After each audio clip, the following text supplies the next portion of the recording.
Bienvenue sur Queer Afro, le podcast qui chaque mois donne de la voix à une personne de la communauté LGBT d'Afrique résidant sur le continent ou dans la diaspora afin qu'elle nous raconte son histoire.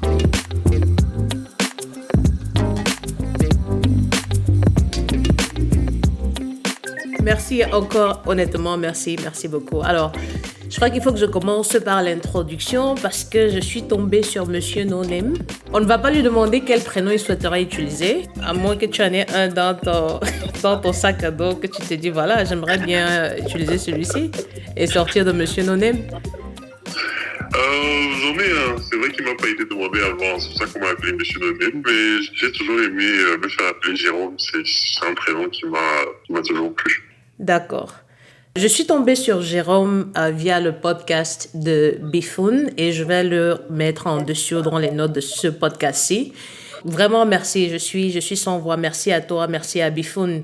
Mais la question que je vais te poser d'entrée, avant peut-être de passer à la liste que j'avais concoctée, quand elle te contacte pour te dire « il y a quelqu'un qui aimerait te recevoir dans le podcast », qu'est-ce que ça te fait? Je pense que la première réaction a été de lui dire il n'y a pas de souci, pas suivre mon contact. Je ne vois pas pourquoi est-ce que je ne le ferais pas. La deuxième réaction a été est-ce que je suis vraiment prêt pour tout ça? Mais après, j'ai pas eu envie de réfléchir plus que ça. Je me suis dit qu'il y a une raison pour tout. Et si tu as envie de m'entendre ou de m'écouter un peu plus, je suis prêt à te parler un peu plus. Merci en tout cas, merci beaucoup. J'écoutais la deuxième partie lundi et j'ai noté aussi une ou deux questions sur lesquelles j'aimerais revenir. Mais je vais entamer par les miennes, tu vois, Et c'est un peu une tradition ici parce qu'on essaie de ne pas coller les étiquettes à quiconque, de ne pas renfermer quelqu'un dans une boîte. Donc, quel pronom aimerais-tu utiliser tout au long de l'émission? Le « il » m'arrange très bien. Hein. D'accord. Et dans le sigle LGBTIQ+, il y a tellement de lettres maintenant. Je ne veux pas te rentrer dans une boîte, mais ce serait bien de savoir à quelle lettre tu t'identifies, si ça ne te dérange pas. Alors, j'ai aimé la question parce que je ne me suis jamais posé la question. Mm-hmm.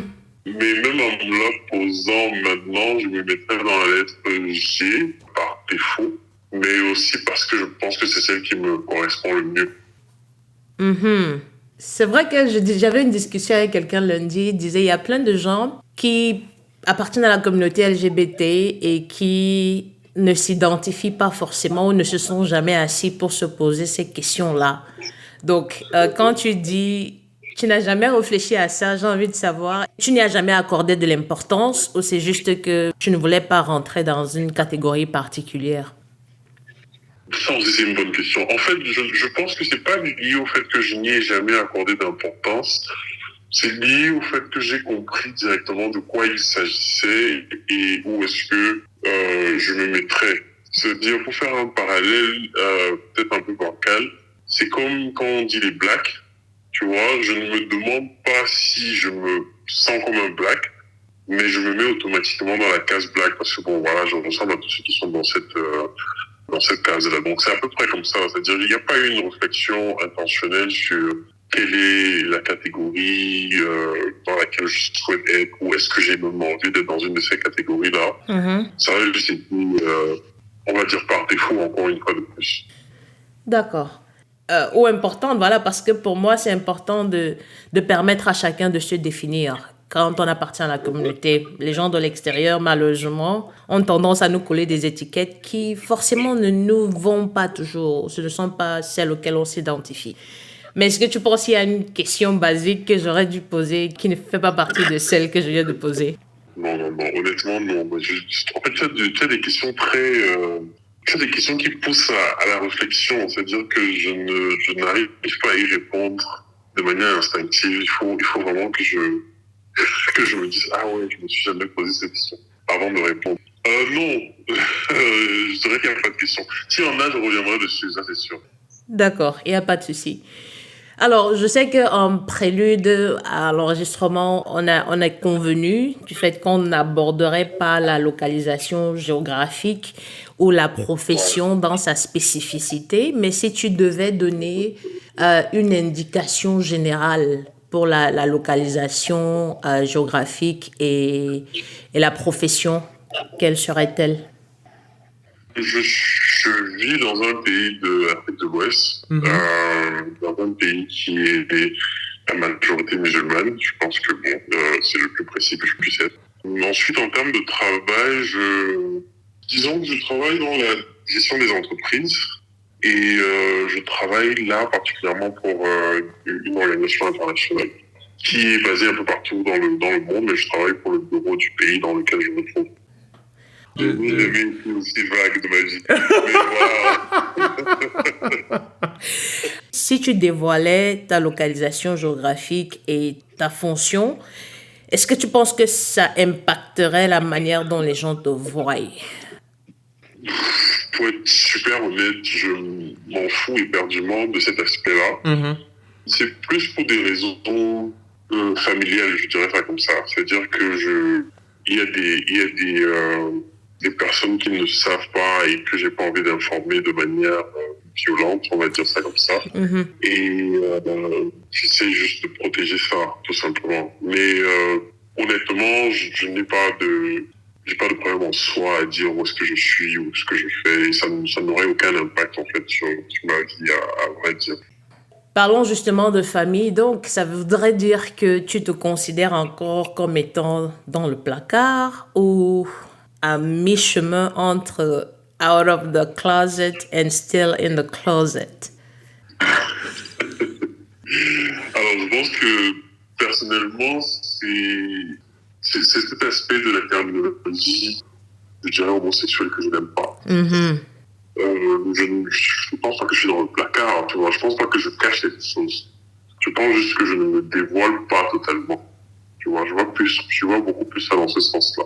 Il y a des personnes à qui je ne parle pas de ma vie privée et sentimentale. Et c'est tout. Tu vois, je ne me considère pas comme étant dans un placard. Maintenant, il y a des personnes qui le savent aussi, parce que j'ai considéré que pour qu'on évolue d'une manière plus saine, il fallait que je leur dise. Mais voilà, je ne me considère pas comme étant dans un placard.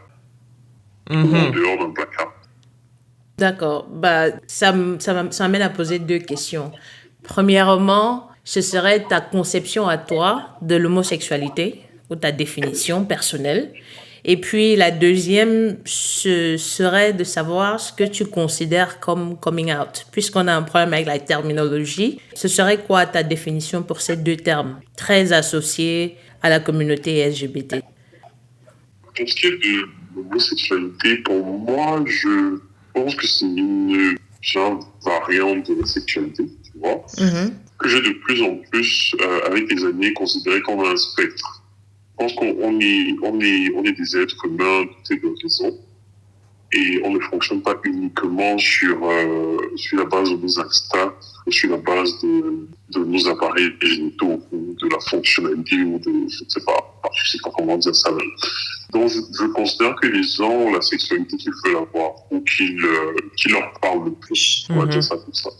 Tu as des hommes qui aiment des hommes, tu as des hommes qui aiment des femmes, tu as des hommes qui aiment des hommes et des femmes, c'est-à-dire, voilà, tu as des hommes qui aiment même les deux en même temps, tu as des femmes qui aiment les deux. Si tu veux dire, c'est ouvert. C'est ouvert. Maintenant, on a un besoin je le disais en début de podcast, on a un besoin de catégoriser les choses, de les classer, de les ranger dans des cases. Et c'est la raison pour laquelle on essaie de ranger justement les personnes par rapport à leurs préférences sexuelles ou orientation sexuelle.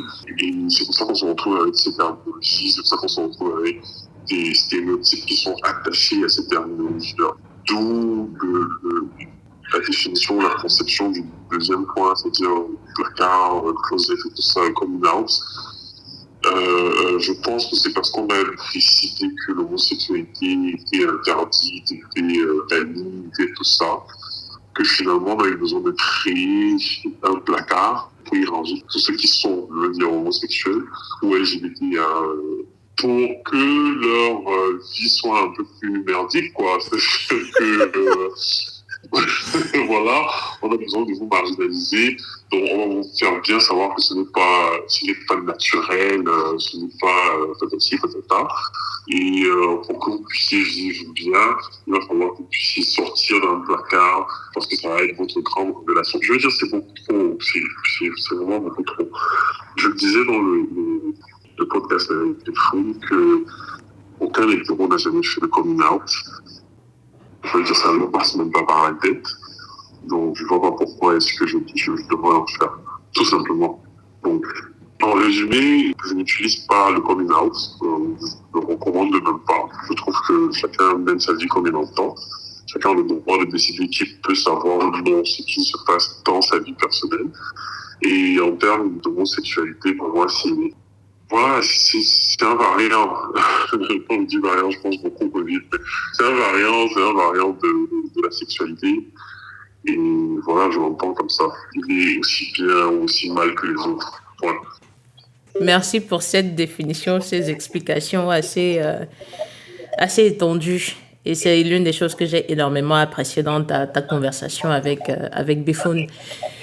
Maintenant, si on revient à toi, à quel moment est-ce que tu as compris que voilà, j'appartenais à ce spectre précis de la sexualité? Comment est-ce que cette révélation s'est faite à toi? De manière un peu insolite, hein. Je regardais la télé, je regardais une émission dans laquelle on interrogeait des gays qui étaient foutés et tout ça, et qui racontaient leur vie. Et ils décrivaient quelque chose que je faisais sans avoir jamais mis de nom dessus, tu vois. Mm-hmm. Et je pense en effet que c'est à ce moment que j'ai pris conscience de beaucoup de choses. Parce qu'avant ça, je ne considérais pas ce que je faisais ou ce que je ressentais comme étant mal. Je me disais, j'ai eu en passé des garçons à l'école primaire. Pour moi, c'est normal, c'est vers eux que j'étais attiré, tu vois. C'est-à-dire qu'il n'y avait pas de... Je n'avais pas le sentiment que c'était quelque chose d'interdit, quelque chose que je ne devais pas faire. Mais l'émission en question m'a cogné, en fait, même m'a giflé, je ne sais pas quel terme utiliser, parce que je me suis rendu compte que, tiens, je ressens et je fais une chose similaire à ce que ces gens font. Mais ils ont besoin d'être floutés pour en parler, ils ont besoin d'être cachés pour en parler. C'est peut-être que finalement ce n'est pas quelque chose de bien et que je devrais faire plus attention. Et c'est vraiment à partir de là que est parti c'est une période d'anxiété et de regret et d'autoflagellation pour réussir à ne pas être ce que j'étais. C'est-à-dire qu'ils t'ont permis de mettre un nom sur les pratiques que tu avais, mais en même temps aussi, ils t'ont fait réaliser que ce n'était peut-être pas normal au vu de la société dans laquelle tu vivais, c'est ça? Oui, c'est-à-dire que les deux sont arrivés en même temps. C'est-à-dire que je regardais l'émission, je me disais, ah, ok, d'accord. Donc, c'est ça, effectivement, que je suis un gay parce que voilà, je suis attiré par des hommes. Et en même temps, ça me faisait comprendre que tu ne devrais pas, ou c'est mal de faire ça. Bon, voilà. C'est un sentiment que j'ai eu personnellement, c'est-à-dire que ce que tu décris, c'est ce qui m'est arrivé également, que tu découvres que tu mets un nom sur tes pratiques et tu découvres par la même occasion que voilà, en fait, tu n'as pas le droit d'être ou tu n'as pas le droit de pratiquer. Tout ce que tu faisais avant, c'était illégal. Donc, comment est-ce que tu gères ta période d'anxiété? S'il faut un peu se situer dans le temps, est-ce que c'était dans ton adolescence? Est-ce que c'était dans tes early 20s? Ou c'était un peu plus tard? Non, c'était même avant mon adolescence, parce que je pense que j'avais entre 9 et 10 ans, je sortais de l'enfance, je n'ai pas envie de dire. J'ai envie de dire que je pense que ça a gâché mon enfance, tu vois. Pas dans le sens où j'ai été malheureux, mais dans le sens où j'ai été mature, où j'ai dû développer une maturité trop tôt. Mm-hmm. Parce que à partir de ce moment-là, j'avais pris conscience de quelque chose et il fallait absolument que mes actes, mes propos soient réfléchis. Donc je ne pouvais plus dire n'importe quoi, je ne pouvais plus faire n'importe quoi, juste parce que voilà, j'étais un jeune garçon et tout ça. Mm-hmm. Évidemment, tout ça est venu également avec une énorme culpabilité parce que je ne comprenais pas et il fallait que je réussisse à me l'expliquer à moi-même sans pouvoir en parler puisque je ne pouvais pas en parler. Donc, entre des prières, parce que je suis issu d'une famille très religieuse, entre des prières, des demandes de pardon, c'est-à-dire vraiment, c'est des moments qui ont été difficiles, mais dont j'ai réalisé la difficulté après coup. Alors, sur le coup, c'est-à-dire pendant cette période-là, je ne considérais pas que j'étais en train de souffrir, mais c'est en regardant des années plus tard sur mon enfance que je me suis dit, wow, quelle vie finalement, tu vois. Donc je pense que c'était ça. J'ai été malheureux après tout, disons ça comme ça. C'est vrai que j'ai besoin d'une localisation spatio-temporelle pour peut-être poser la prochaine question parce que je me dis, tu es enfant, tu as quoi, 10, 12 ans et tu découvres que voilà ce que je suis. Première question, est-ce qu'à 10 ou 12 ans, on a la maturité nécessaire pour comprendre et analyser ce qui nous arrive? Je pense absolument que non. J'ai été forcé là-dedans. Je ne pouvais pas en parler, donc il fallait que je résolve mes problèmes par moi-même. Et c'est ça qui a développé cette maturité-là. Je pense qu'effectivement, la maturité ne vient pas à un âge précis. La maturité vient parce qu'on vit des expériences qui nous font réfléchir sur qui on est, ce qu'on veut, ce qu'on n'est pas, et tout ça. C'est de là que vient cette maturité-là. Donc, l'expérience que j'ai eue en regardant cette émission m'a forcé à devenir mature, à développer cette maturité parce qu'il fallait que je comprenne et que j'agisse d'une certaine manière parce que je savais quelque chose. Vers quelles ressources tu te tournes à cet âge-là pour assimiler tout ce flot d'informations et les dissiper comme il se doit pour que tu puisses quand même arriver à cet âge-ci dans ta famille chrétienne sans... On va peut-être parler de mes aventures, tout ce qui ça comporte après, mais quelles sont les ressources? C'est une bonne question parce que je pense que je n'en avais pas. À l'époque, évidemment, il n'y avait aucun bouquin là-dessus. À l'époque, Internet n'était pas... il n'y avait pas Internet, tout simplement. Je n'en parlais à personne. Ce qui fait que je le vivais, en fait, par moi-même, pour moi-même et de moi-même. C'est-à-dire, j'ai vraiment utilisé aucune ressource, en fait. La première personne à qui j'en ai parlé, c'est le premier garçon qui a été manifestement intéressé par moi et qui a fait des avances assez claires. Et c'était vraiment la première fois que je sortais ces mots de ma bouche ou bien que je parlais de mon ressenti. Et ça, c'était à l'université. Hein. Ça, j'étais là, je crois, 20 ans. Donc, entre 10 et 20 ans, tu navigues tout cet océan d'informations, d'inconnus et d'anxiété, de culpabilité, seul. Oui, mais totalement seul. Une fois de plus, tu me fais penser à des choses auxquelles je n'avais pas forcément pensé. C'est-à-dire que j'essaye de réfléchir si j'avais des infos, mais en fait, non, pas du tout. C'est quelque chose que j'ai aussi, je sais pas, que j'ai bloqué un peu. C'est-à-dire que j'ai voulu oublier l'émission que j'ai regardée, tu vois. C'est-à-dire que j'ai sorti cette émission de ma tête et j'ai commencé à me dire que je suis sur le monde, à être comme ça. Donc, ça fait que je m'étais moi-même déjà isolé mentalement ou psychologiquement. Et le courage même encore d'aller vers l'information qui aurait pu m'aider, je ne l'avais pas parce que je me disais, si je suis seul, je ne peux en parler à personne parce que personne ne va comprendre. Et donc, je suis vraiment resté là-dedans. J'ai pas vu le temps passer. Je crois que ce que ça a affecté chez moi ou l'impact que ça a eu, c'est que j'ai été un élève très moyen. J'ai pas été particulièrement sociable dans mes années de lycée, école primaire et tout ça. J'avais juste l'impression de ne pas être à ma place et de ne pas valoir suffisamment pour être là. Donc je me contentais de ce que j'avais ou de ce qui m'était donné, tout simplement. Ça a dû être difficile. Honnêtement, je ne l'ai pas vécu et je le dis encore, c'est-à-dire que je ne le vivais pas en me disant que c'est difficile et que je dois tenir. Parce que j'étais obstiné, je voulais absolument devenir un garçon, je voulais absolument aimer des filles, j'avais des objectifs. J'étais vraiment focus sur mes objectifs et je ne pensais pas à autre chose. C'est après avoir relâché la pression, après avoir découvert un certain nombre de choses, que j'ai souvent eu à repenser à tout ça et que je me suis dit, waouh, quand même, hein. Quand même. Et aujourd'hui, j'ai souvent montré mes photos d'enfance à mes amis en disant que je déteste ces photos. Beaucoup me disent, mais pourquoi après toi, tu étais juste plus jeune, tu étais ci et ça. C'est vraiment récemment que j'ai compris que je déteste ces photos-là parce que je n'existais pas, en fait. J'étais comme un légume qui se déplaçait dans la vie. C'est-à-dire, j'avais pas de personnalité, j'avais pas de désir, j'étais vraiment juste en train d'avancer.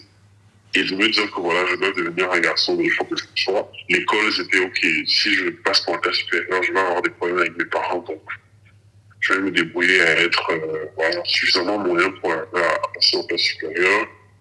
En termes de vie amoureuse, honnêtement, je m'en doutais, je sais même pas ce que ça signifiait. Il y a eu des filles qui me tournaient autour, forcément, mais bon, tu vas aimer quelqu'un parce qu'elle t'aime, mais pas vraiment parce que tu es vraiment intéressé. Donc c'est ça, c'était vraiment ça. Je suis désolée parce que je ressens la solitude de cette période-là. C'est une période par laquelle, malheureusement, beaucoup d'entre nous passent jusqu'à ce qu'ils trouvent le moyen de, comme tu disais, relâcher la pression. Ce que je voulais demander, en fait, c'est un rebond à deux volets. Le premier, c'est, tu as dit qu'il y avait des filles qui te tournaient autour, donc forcément, tu en as connu certaines. Quand tu dis connaître, j'imagine que c'est bibliquement. Je veux dire que tu as dit que tu voulais oublier un certain nombre de choses. Il y a une sorte d'autoflagellation qui s'est déroulée. Donc forcément, moi, c'est ce que j'ai fait en tout cas. J'ai essayé d'être normale, du moins dans nos sociétés. Mais après, tu te rends compte au final que ça, c'est vraiment pas moi. Ça, c'est vraiment pas mon truc. Je suis en effet sorti avec des filles. J'ai eu des copines. Mm-hmm. Mais je veux dire, je suis vraiment désolé pour elles parce que on avait la relation que le nom. Mais il s'est passé rien. C'est-à-dire que je n'essayais pas de les voir. Alors, je raconte une histoire, une anecdote ou une histoire, je ne sais pas comment on va la qualifier. Mm-hmm. Mais il y avait une fille que tout le monde m'avait plus ou moins forcé à draguer, tu vois. Donc, je vais, on discute, je lui dis, voilà, j'ai des sentiments pour toi, blablabla. Bla, bla, bla. Elle fait la fille en mode, ouais, écoute, je sais pas trop, est-ce que tu veux vraiment qu'on soit ensemble, j'ai besoin de réfléchir, blablabla. Bla, bla, bla. Et je lui dis, ok, je te laisse, je crois que j'ai ici genre 2 heures pour réfléchir. Il faut te dire l'importance que ça avait pour moi. Je suis allé jouer et j'ai carrément oublié que je devais revenir prendre une réponse. Mm-hmm. Je crois que finalement, c'est elle qui m'a retrouvé dans mes jeux et tout, qui me dit, en fait, j'ai réfléchi. Je dis, ah ouais, c'est vrai, je t'ai demandé un truc. Mm-hmm. Elle me dit, ouais, elle a réfléchi, elle est OK, elle veut qu'on sorte ensemble. Je dis, ah, super, on est ensemble. Et c'était genre, OK, qu'est-ce qu'on fait maintenant? Parce que moi, j'ai envie de repartir jouer.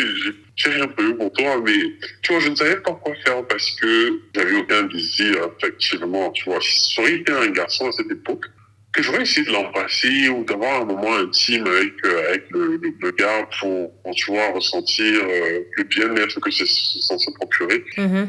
Mais voilà, on est sortis ensemble, je sais pas combien, mais je m'en souviens pas tellement, c'était pas important.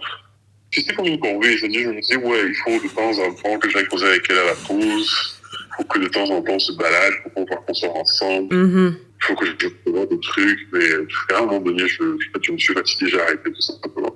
C'était ça. Qu'est-ce qui te fait donc passer ou qu'est-ce qui te fait relâcher totalement la pression et accepter le Jérôme que tu es aujourd'hui? Elle est arrivée aussi, bon, par hasard, je sais pas, mais elle n'est pas arrivée de mon fait, je veux dire, c'est-à-dire que, pour expliquer clairement, c'est mon camarade de classe, comme je disais tout à l'heure, très attiré par moi, qui faisait des allusions assez explicites sur le fait qu'il aime des parties de mon corps, ou bien que, voilà, tu vois, c'était déplacé, mais en même temps, c'était provocateur, tu vois. Mm-hmm. Et ça ne me déplaisait pas. C'est-à-dire que lui-même en question ne me plaisait pas particulièrement, mais j'aimais savoir que je plaisais à un garçon. Je pense que c'était ça. Mm-hmm. Voilà, on s'est embrassé. C'est la première fois que j'ai embrassé un garçon. C'est la première fois que je ressentais tout ce que je ressentais. Et je pense que c'est de là que tout est parti. C'est-à-dire que je suis sorti de sa chambre émerveillé. J'étais juste en mode waouh! Quel événement! C'est-à-dire, je vivais, c'est dire tout ce qu'on décrit dans les dessins animés ou dans les romans, tu vois, après que tu aies embrassé quelqu'un ou ton premier baiser, des choses comme ça. C'est vraiment ce que j'ai vécu. Mhm. Et je me suis dit, je ne vois pas pourquoi est-ce que je ne revivrais pas ça, ou alors pourquoi est-ce que je me forcerais à faire les choses autrement. Mhm. Donc j'ai pris, entre guillemets, la décision à partir de ce moment-là de me laisser un peu plus aller vers lui, on se tripotait, on s'embrassait, on faisait des trucs de jeunes adolescents, de jeunes adultes, je sais pas. Et ayant eu un peu plus d'expérience que moi avant, il a été aussi mon coach personnel. Il ressentait bien le manque de confiance que j'avais en moi, il ressentait bien cette transparence-là, en fait, que j'avais, ou que je ressentais par rapport à moi-même. Il a vraiment fait pendant mon temps, et ça m'a beaucoup aidé. Hein. C'est quelqu'un pour qui j'ai eu beaucoup de gratitude pendant mon temps, parce qu'effectivement, il m'a sorti du trou dans lequel je me trouvais. Et j'ai commencé à développer le Jérôme d'aujourd'hui. C'est vraiment sur la base de je ne suis pas pire que les autres, je ne suis pas mieux que les autres, je suis moi, ils sont eux, et voilà, tu vois. Voilà, ça m'a beaucoup aidé. Je pense que c'était vraiment ça le point de départ de ce changement-là. Je crois que pour beaucoup d'entre nous, à moins qu'on ait eu une première expérience malheureuse, les premières personnes avec lesquelles on sort deviennent souvent les mentors, je sais pas trop quoi. C'est un peu comme des repères. Tout à fait. Voilà, c'est ce que j'ai remarqué. Je vais supposer que depuis cette personne, tu as plus ou moins développé ce Jérôme et qui accepte qui il est aujourd'hui et qui ne fréquente plus ou moins que des personnes de même sexe. Enfin, oui et non. C'est-à-dire que je ne pense pas que j'ai décidé d'être avec des garçons à ce moment-là. J'ai juste décidé de vivre des choses que j'ai envie de vivre, tu vois. C'était plus vers ça. Parce que je continuais quand même à draguer des filles à ce moment-là. D'ailleurs, après ça, j'ai eu une copine avec qui j'ai fait pratiquement 4 ans d'ailleurs. Et 4 ans pendant lesquels je ne l'ai pas, tu vois, trompé ou je n'ai pas été acheté avec des garçons, des filles d'ailleurs. Donc, je pense que les pep talks de cette première expérience m'ont surtout servi à devenir un être humain à part entière, tu vois. Je crois que ça a été la première étape de me dire que je vaux quelque chose, que je suis suffisamment bon pour plaire, je peux être avec qui je veux, je peux faire ce que je veux. Donc, la fille en question, je l'ai aimée, je pense qu'on a eu une relation assez intense et fusionnelle et tout ça. Et je pense que ça a été facilité aussi par le fait que j'avais pas encore vraiment d'expérience sexuelle avec des garçons. Donc, je continue que les filles, donc voilà. Maintenant, la séparation avec cette fille en question a été provoquée par des situations compliquées. Et ça m'a permis aussi de me dire, ok, je pense que c'est bon, je vais arrêter, j'en ai marre de me mentir à moi-même, essayons de voir ce qu'il y a de l'autre côté. Tu vois. Et toujours dans le dubitatif, c'est-à-dire que bon, j'essayais de draguer des filles, mais en même temps, je draguais des garçons, machin et tout. Et puis progressivement, j'ai totalement arrêté avec les filles. Et voilà, ça a été les garçons jusqu'à aujourd'hui. Et je pense que alors, c'était, je dirais, 2010, 2009, comme ça. Donc, danser, ça va faire quoi? 11 ans maintenant. Est-ce que ça t'est déjà arrivé d'avoir des membres de ta famille? Bon, primo, est-ce que ça t'est déjà arrivé d'être plus ou moins démasqué ou pris en flagrant délit, si je peux dire ça comme ça? Ça, c'est d'un. Et puis de deux, est-ce que les membres de ta famille, à un moment donné, ne s'interrogent pas sur ton orientation sexuelle? La première question m'a rappelé un événement. Je pense qu'une fois, ma mère a ouvert une porte quand j'étais dans une position compliquée.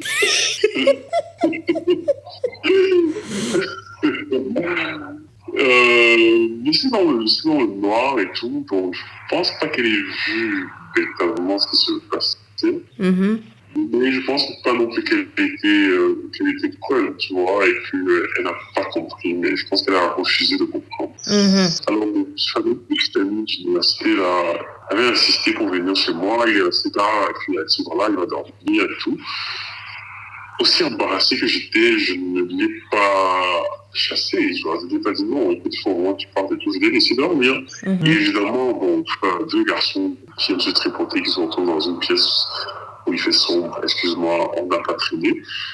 Mais comme on est dans une maison familiale et que voilà, les portes ne sont jamais fermées à pied, personne ne cogne jamais, on ouvre juste les portes et tout, ma mère a ouvert la porte pour me demander une chose. Et la surprise fait que, voilà, vous bougez rapidement. Enfin, il y a des mouvements qui sont pas dans le monde, entre guillemets. Mais bon, elle m'a posé la question qu'elle allait me poser et qu'elle est repartie. Donc, ça a été ce que je considère comme étant le plus proche d'un flagrant délit. Maintenant, en termes de questions que je pense que tous les membres de ma famille se posent cette question, se sont toujours posé cette question parce que je n'ai pas particulièrement été masculin ou très viril selon les codes de la société dans mon enfance et dans mon adolescence. Ça veut dire que j'ai souvent eu des sobriquets ou des surnoms féminins et tout ça. Et quand tu grandis et que bon, on ne te voit pas devenir un sniper qui ramène des filles tous les jours, bah écoute, on se demande ce qui ne va pas. Maintenant, il y a une sorte de pudeur dans les familles qui fait que personne ne te pose directement la question, tu vois. C'est-à-dire qu'on s'en doute, mais tout le monde a peur de venir te demander.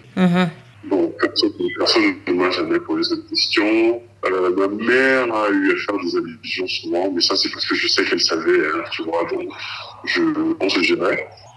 Mais finalement, je l'ai dit à certains membres de la famille. Je leur ai dit, et puis bon, ils le savent aujourd'hui. Il y a une partie qui sait, il y a une partie qui ne sait pas.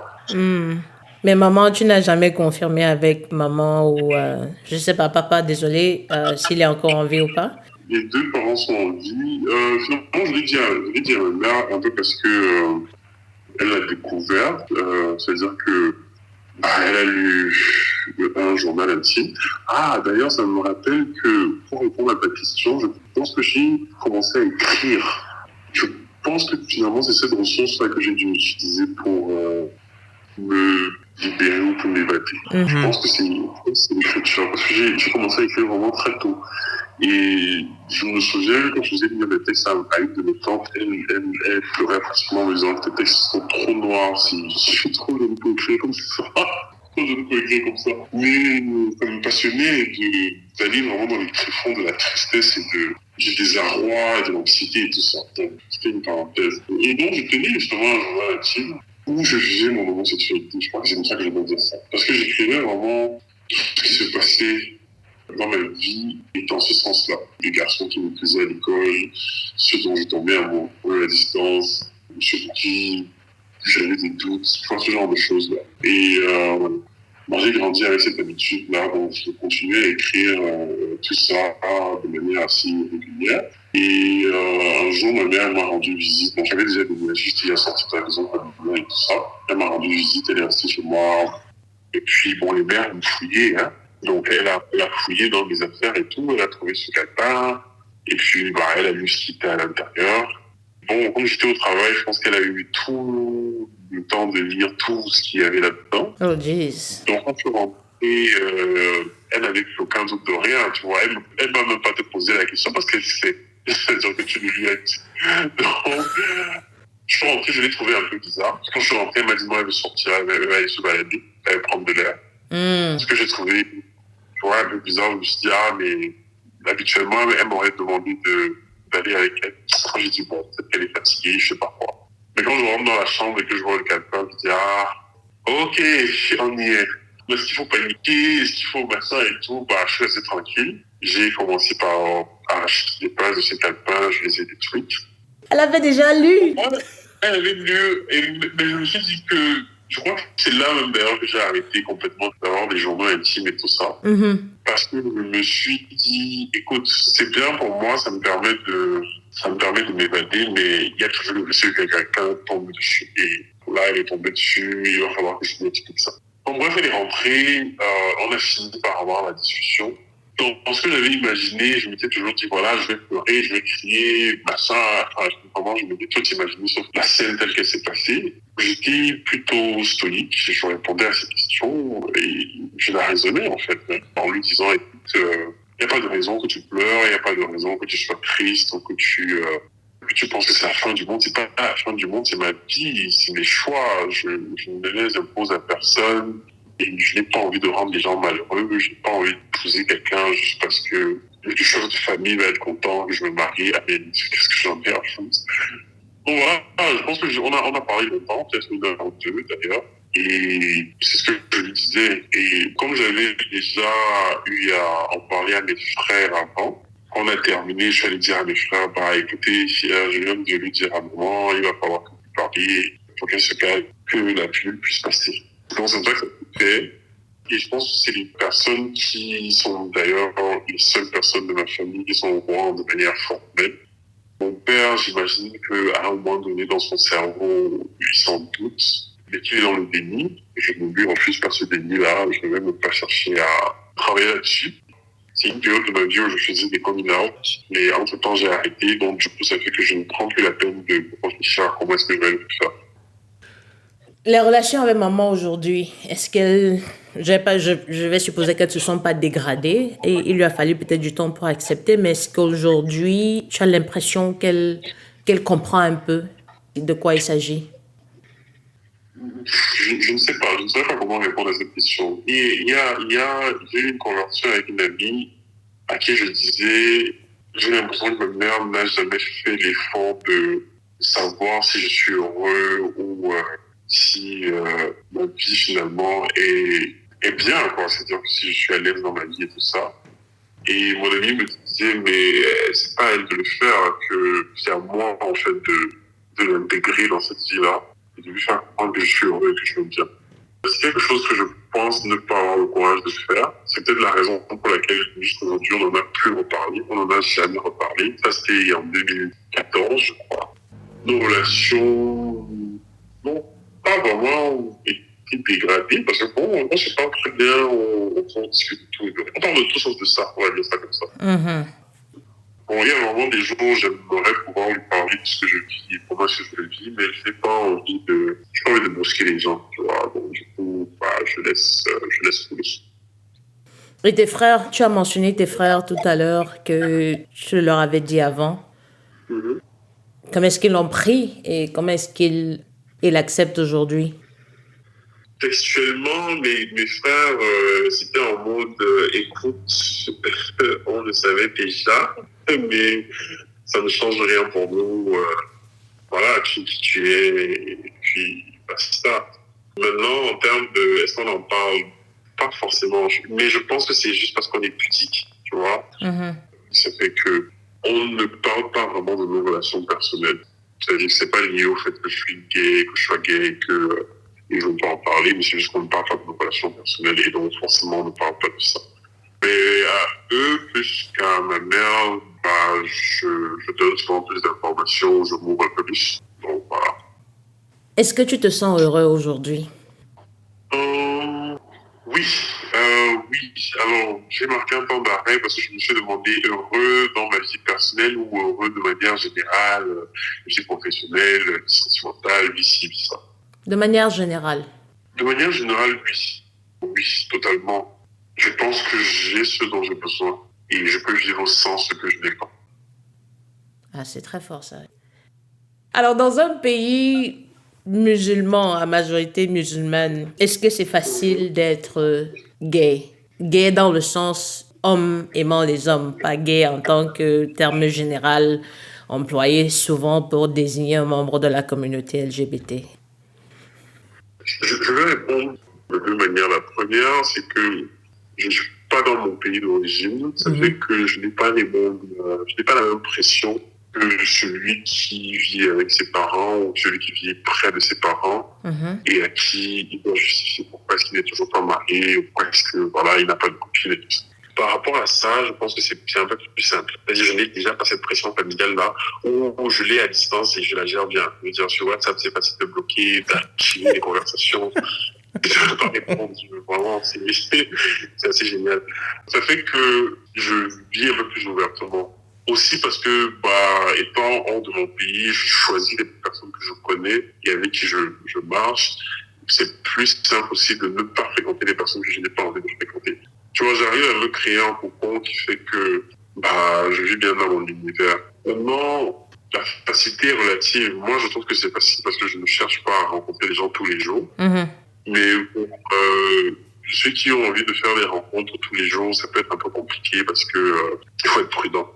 Maintenant, la deuxième réponse à ça serait si je me mets à la place de quelqu'un qui vit dans ce pays ou qui est de ce pays. C'est un peu plus compliqué parce qu'il y a vraiment le poids de la famille, il y a des amis d'enfance, il y a des collègues.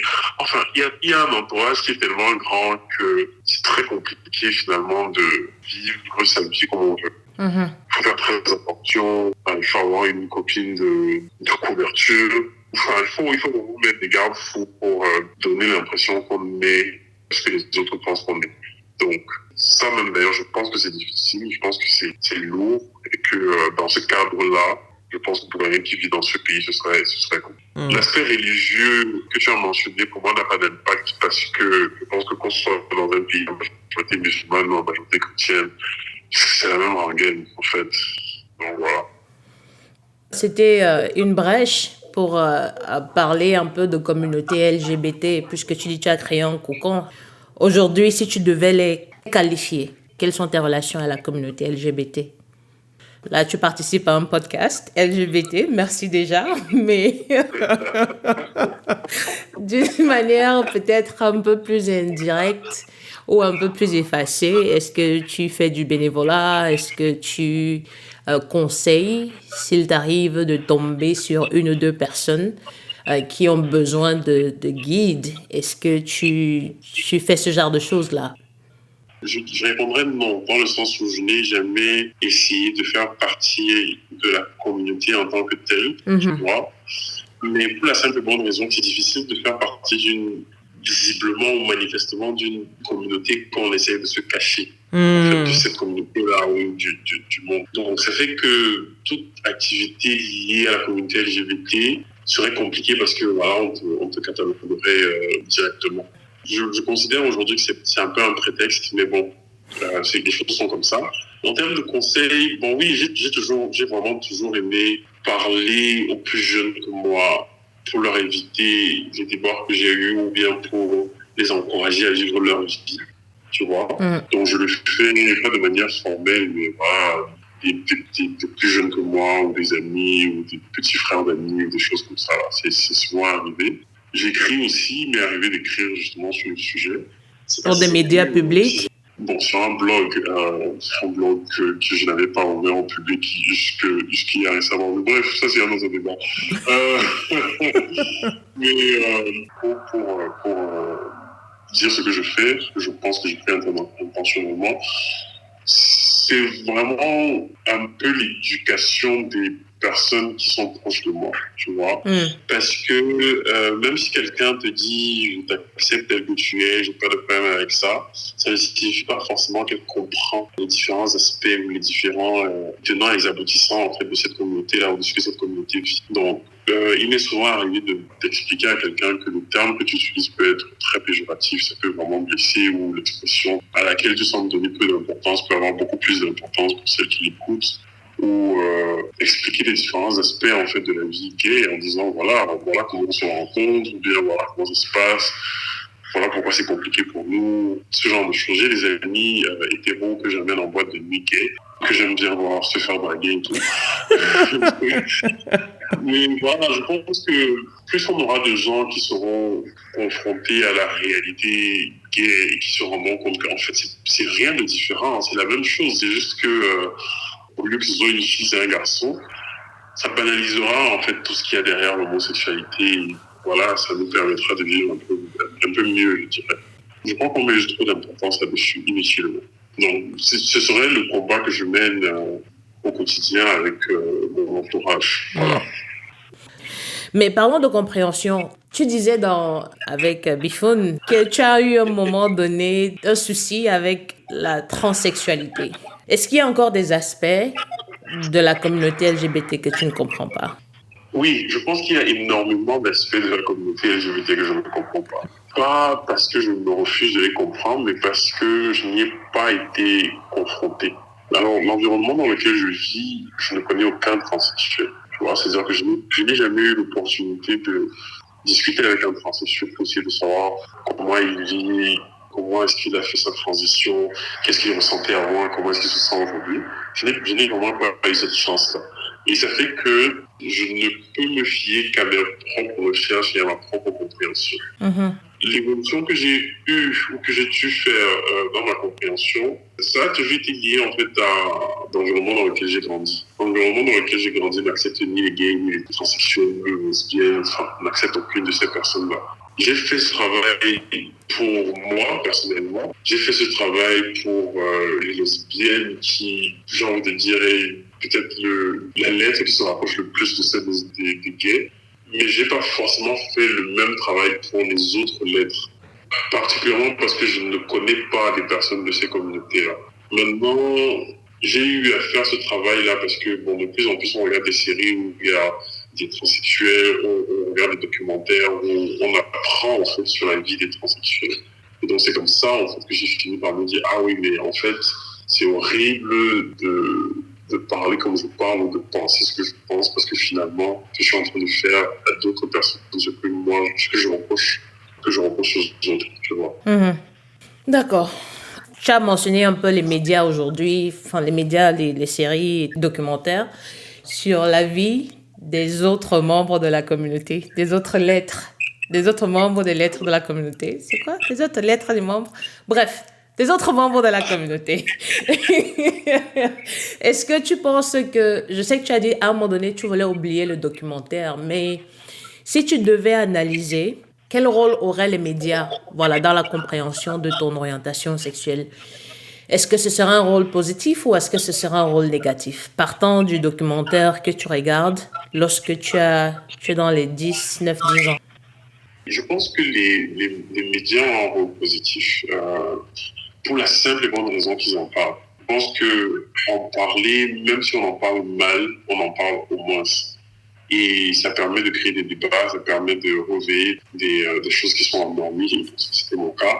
Ça permet de comprendre, ça permet de... Vraiment, ça ouvre l'esprit, tout simplement. Le côté négatif des médias, pour moi, c'est la version polarisée, en fait, des médias. Par exemple, un média peut être contre l'homosexualité et donc avoir des propos qui sont très durs, très blessants. Et donc, blesser des personnes ou être une sorte de trigger pour les faire déprimer ou ce genre de choses. C'est mal, mais c'est la vie, tu vois. C'est-à-dire qu'on ne peut pas avoir juste le bon et espérer qu'on n'aura jamais le mal. Les deux sont là, il faut juste qu'on apprenne à vivre avec ce qu'on ne veut pas. Donc, pour moi, le rôle est positif. Aux médias, comment dire, je dit extrême. Mais je pense à au cinéma, enfin, tout ce qui est communication, en fait, tout ce qui est visuel même aussi, tout ce qui permet de savoir et de comprendre, tout simplement.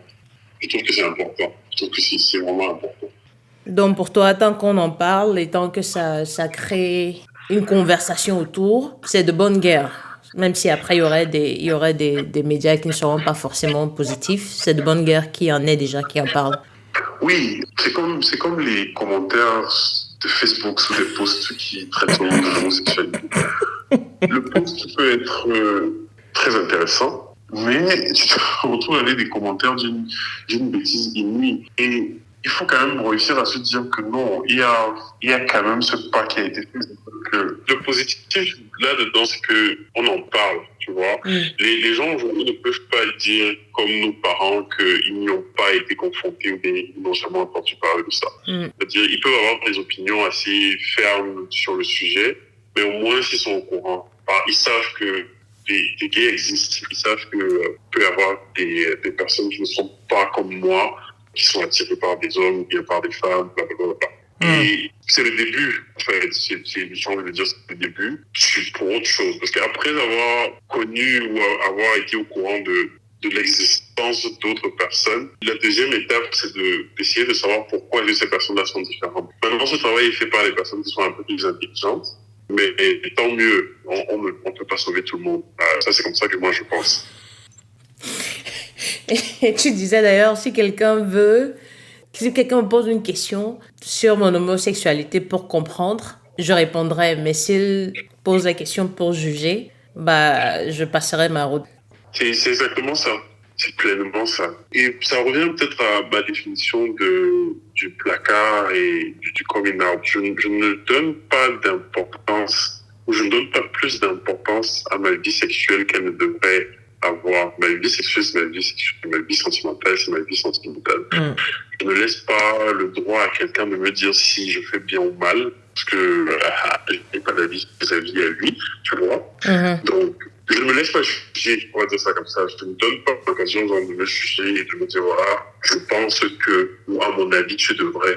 Non, pas du tout. Par contre, si tu veux comprendre comment est-ce que les choses se passent parce que tu es curieux, bah, je t'en parle. Je dis, voilà, chez nous, ça se passe comme ça. Ou les choses se font dans tel sens. Et il y a beaucoup de questions à poser puisque c'est normal de ne pas savoir. Et je disais tout à l'heure qu'il y a toujours des lettres pour lesquelles j'ai énormément d'ignorance, tu vois. Donc, j'apprécierais de rencontrer un transsexuel ou une transsexuelle et d'avoir une conversation avec la personne en disant, ah, voilà, j'aimerais comprendre comment est-ce que tu te sens. Bien, comment tu te sentais avant ta transition, comment tu te sens maintenant, comment est-ce que tu vis la vie, qu'est-ce qui se passe autour de toi. J'aimerais vraiment, tu vois, mais je pense que ça va venir avec des opportunités. Mais entre-temps, tu peux me garder d'être méchant, tout simplement. Alors, tu n'es peut-être pas exposé parce que tu disais il y a des lettres pour lesquelles tu n'as aucune information parce que tu ne vis pas avec ces personnes-là. Mais la Gay Pride fait partie de la communauté. C'est-à-dire que quand on voit LGBT, on voit directement Gay Pride. Je ne sais pas pourquoi. Et pendant de longues années, en fait, j'ai détesté la Gay Pride. Mais j'ai tellement détesté. Aujourd'hui, je fais du bénévolat parce qu'il faut soutenir des initiatives. Mais quel est ton point de vue dessus? Qu'est-ce que tu penses de la Gay Pride? Je ne sais pas quoi dire, mais moi, que tu as dit que tu la détestais. Je n'essayais en aucun cas d'influencer ton point de vue. Tu n'aurais même pas réussi. Je trouve que c'est quelque chose d'extrêmement beau. Pas parce que les gens ont plus de relations sexuelles pendant ce temps-là que je sais même pas parce que j'ai jamais participé. Mais je trouve que l'expression Pride a son rôle et a son importance du moins et que c'est important de le faire. Ce que j'adore le plus quand je vois des cérémonies ou des trucs qu'il y a à la Gay Pride, c'est de voir les gens qui sont comme ils sont. Il n'y a rien de plus beau pour moi, en fait. Tu vois, les gens qui s'expriment, c'est-à-dire, je m'exprime librement et totalement. Et je vais faire un parallèle avec la journée de la femme au Cameroun. Les femmes ont souvent tendance à penser que c'est le jour où elles doivent faire ce qu'elles veulent. Bon, il y a souvent beaucoup de dérives, mais voilà, tu vois. Et ça fait que finalement, chacune d'elles libère une sorte de pression, de peine qu'elle vit tout au long de l'année. Et pour moi, c'est la même chose. C'est vraiment, voilà, on est là, on est une communauté, on célèbre ensemble ce qu'on est et qui on est. On montre aussi aux autres qu'on existe et que quel que soit ce qu'ils disent, ce qu'ils font, on continuera d'exister. On existe partout. On est différents, on est blanc, on est noir, on est grand, on est petit. C'est autant de choses. Donc, moi, personnellement, j'aimerais vraiment participer à... Je ne sais pas encore comment est-ce que je serais habillé, ce que je ferais, mais j'ai vraiment envie de participer. Alors, s'il faut repréciser mes mots, quand je dis détester, c'est un peu très fort. C'est-à-dire que je crois qu'à un moment donné, j'avais intériorisé cette homophobie ambiante dans laquelle on vit, au point où tu rejettes l'autre, pas parce que ce qu'il fait est mal, mais parce qu'il a le courage d'être ce que tu n'es pas. Ou il a le courage de vivre ce que tu ne peux pas vivre ou que tu n'arrives pas à vivre. Comme tu disais, il faut faire un travail sur soi et comprendre le pourquoi. Et comprendre que voilà, je crois que c'est hier encore, je suis en train de rédiger un billet qui, Inch'Allah, je le publierai, où je parle de justement cette beauté d'être soi. Je sais pas, tu regardes Danse avec des stars? Oui, de manière vraiment involontaire. Mais oui, il m'est arrivé de regarder des séquences. Voilà. Oui, donc il y a durant cette saison 11, en fait, il y a un candidat, Bilal Hassani, qui va danser avec un partenaire homme. Et il y a un autre gay qui est monté sur les créneaux, les plateaux de télé, pour dire que depuis qu'on a demandé à TF1 de nous proposer cette représentation-là. Ils ne l'ont pas fait et le jour où ils veulent le faire, c'est vous pour venir nous sortir une caricature. C'est-à-dire que ça, ce n'est pas le gay, c'est pas le gay auquel je ne me reconnais pas en ce gay-là. Je ne pense pas qu'il me représente. Et j'ai trouvé ça très méchant et je crois que comme je disais, ça fait partie de ce travail interne que je suis en train de faire pour comprendre et arriver à ton extrême pour dire que voilà, la beauté, chacun doit pouvoir s'exprimer tel qu'il est. Il faut laisser autrui s'exprimer tant qu'il ne nuit pas à ton... Comment on va dire ça? Laisser autrui vivre. Laisser autrui vivre. Ne pas haïr ou ne pas détester. Donc, c'est dans ce sens-là, en fait, que... Pas ma haine, hein, mon dégoût pour la gay pride. C'est de là que vient ce dégoût-là, mais... Comme tu disais, je trouve que c'est beau que les gens puissent sortir et juste être eux, même si c'est le temps d'une journée ou c'est le temps d'une semaine ou c'est le temps d'un mois, mais juste se sentir vivant parce que les 11 autres mois, c'est compliqué. C'est tellement ça, tellement ça. Donc, ce que tu viens de dire me rappelle que c'est vrai qu'il y a aussi beaucoup d'homophobie dans la communauté LGBT, beaucoup de phobie de tout ce qui est LGBT dans la communauté même. C'est dommage. Et je ne sais pas pourquoi il y a ce besoin de hiérarchiser ou prioriser. Je pense que c'est prioriser en français des formes plutôt que d'autres. Pour moi, tout ça, c'est la même chose. Ça reste des formes d'orientation. Ça reste des orientations sexuelles. C'est-à-dire, c'est toujours par rapport à ce spectre-là. C'est-à-dire que chacun est ce qu'il est finalement. Il se situe quelque part dans le spectre de la vie ou de la sexualité. Et on doit pouvoir laisser cette personne être ce qu'elle veut. Si le gars reproche à TF1, par exemple, d'avoir choisi Bilal pour... est-ce que c'est pas déjà un pas en avant? Est-ce qu'il faut forcément que le premier pas soit parfait? Est-ce qu'il vaut mieux faire un pas parfait plutôt que de ne pas le faire? Donc pour moi, si Bilal lui-même a accepté, ça veut dire que quelque part il en a envie. Et c'est ce qui compte. Ils sont les messages implicites. Contentons-nous de voir Bilal qui danse avec un autre garçon et qui forme un couple dans une émission de danse et tout ça. Point. Tu vois, vraiment point. Genre, vous dire, il faut arrêter de rendre tout intelligible et symbolique et c'est fatigant. C'est vraiment fatigant. Je suis totalement d'accord. Alors, on parlait de difficultés. Ça me permet directement d'ouvrir un peu cet aspect dont on ne parle pas beaucoup en Afrique. C'est celui de la santé mentale. Tu parlais en début d'anxiété, regret, culpabilité, autoflagellation. Et je suis sûre qu'il y a plein d'autres moments noirs par lesquels tu es passé que tu n'as pas peut-être forcément pu nommer. Donc, comment est-ce que tu as navigué ta santé mentale ou comment est-ce que tu la navigues encore d'ailleurs aujourd'hui? Ok, je pense que la grâce, vraiment je vais appeler ça la grâce divine, la grâce qu'on a en Afrique, dans nos pays, c'est qu'on n'a pas l'habitude de nommer des choses, des concepts ou ce qui nous arrive. Et parfois, le fait de ne pas nommer nous permet de survivre ou de régler sans leur donner trop d'importance. Tu vois? Je pense que si à 11 ans ou à 15 ans, j'avais des notions de ce que c'est que la santé mentale, j'aurais pris conscience du fait que je faisais une crise, en fait, que j'étais dans une phase de ma vie qui n'était pas bien, ou qui n'était pas bonne du tout. Ça m'aurait plongé dans une dépression où il aurait peut-être fallu que je consulte et ce genre de choses-là. Je considère que c'est une grâce parce que d'autres passent par là, mais ne s'en sortent pas.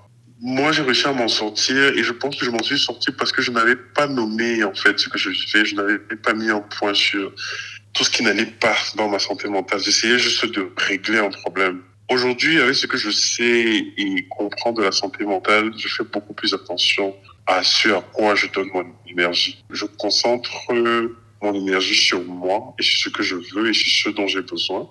Et j'essaie de faire en sorte que ma paix soit la chose la plus importante. Donc, si je me retrouve dans une situation qui ne m'arrange pas, je trouve les moyens de m'en sortir. Si je sais qu'une situation ne va pas être facile pour moi, je l'évite ou alors je me prépare à la vivre. Donc, c'est autant de mécanismes, en fait, que j'ai mis en place aujourd'hui, personnellement, pour pouvoir gérer ma santé mentale, que je considère étant beaucoup plus fragile qu'elle l'a été avant. D'où proviendra cette fragilité? Parce que tu as appris à nommer ce que tu vis ou parce que tu es un peu plus curieux, plus exposé à plus d'informations? Il y a la partie nominative, je vais dire ça comme ça, mais je suis sûr que c'est pas le bon mot. Il y a la partie où j'ai réussi effectivement à mettre le doigt sur ce que je vis ou sur ce qu'est la santé mentale et comment est-ce que ça peut m'affecter.